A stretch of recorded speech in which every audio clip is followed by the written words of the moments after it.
Halo everyone, kenalin aku Kita Angelika Firdaus. Kali ini aku akan memberikan informasi menarik untuk teman-teman semua. Video kali ini aku akan membahas mengenai pentingnya genderisasi guna mematahkan konstruksi sosial terhadap perempuan. So, happy watching! Dewasa ini semakin marak isu kesetaraan antara laki-laki dan perempuan atau lebih populernya dikenal dengan kesetaraan gender. Di mana isu ini jika dikulik lebih dalam akan mengkerucut menjadi permasalahan ketimpangan keadaan dan kedudukan antara laki-laki dan perempuan. Dalam hubungan internasional, ketidaksetaraan gender merupakan hasil dari konstruksi sosial mengingat perempuan berada dalam negara dan bangsa yang dikonstruksi melalui nasionalisme berbasis maskulinitas. Peran perempuan terbatas pada peran sebagaimana yang didefinisikan oleh kaum maskulinis, yaitu Erlo menyebutkan dan melihat bahwa nasionalisme kerap terbentuk dari memori, humiliasi, dan harapan yang maskulin, sehingga perempuan pun ditempatkan pada peran-peran minor dan simbolik dalam pergerakan nasionalis maupun konflik. Para perempuan diposisikan sebagai ikon dari kebangsaan, pihak yang lemah dan harus dilindungi, penyebab perang, bahkan pihak yang dapat dilecehkan. Maka dari itu, para laki-laki pun mendapatkan posisi sebagai aktor sesungguhnya yang membela kebebasan, kehormatan, serta tanah air dan perempuan mereka. Sehingga dari adanya konstruksi sosial tersebut berakhir pada terjadinya pembeda dan ketimpangan yang nyata antara perempuan dan laki-laki. Seperti pemikiran masyarakat yang berpikir bahwa seorang perempuan itu tidak boleh bercita-cita dan bersekolah tinggi. Lalu, seorang perempuan itu dianggap hakikatnya adalah sebagai ibu rumah tangga yang mengurusi anak dan suami serta mengurusi urusan dapur saja.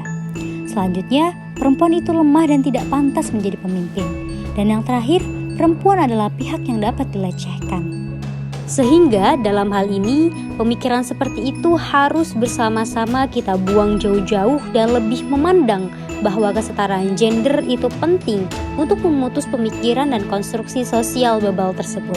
Kesetaraan gender berbicara tentang bagaimana peran antara perempuan dan laki-laki memiliki hak yang sama dalam kehidupan.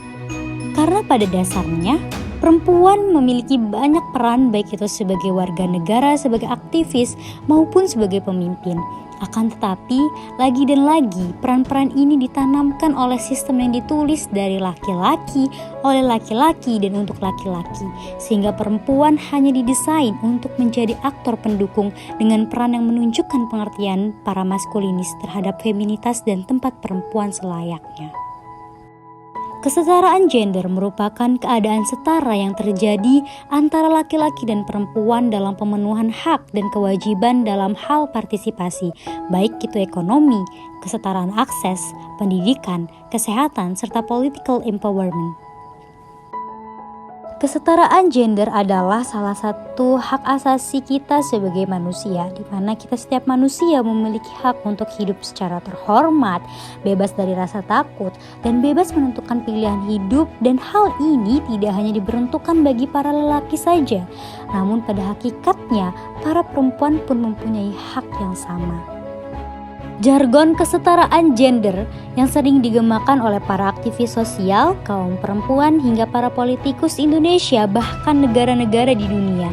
Hal ini memberikan kesadaran kepada para kaum perempuan akan kesetaraan gender yang semakin meningkat seraya mereka terus menuntut hak yang sama dengan laki-laki.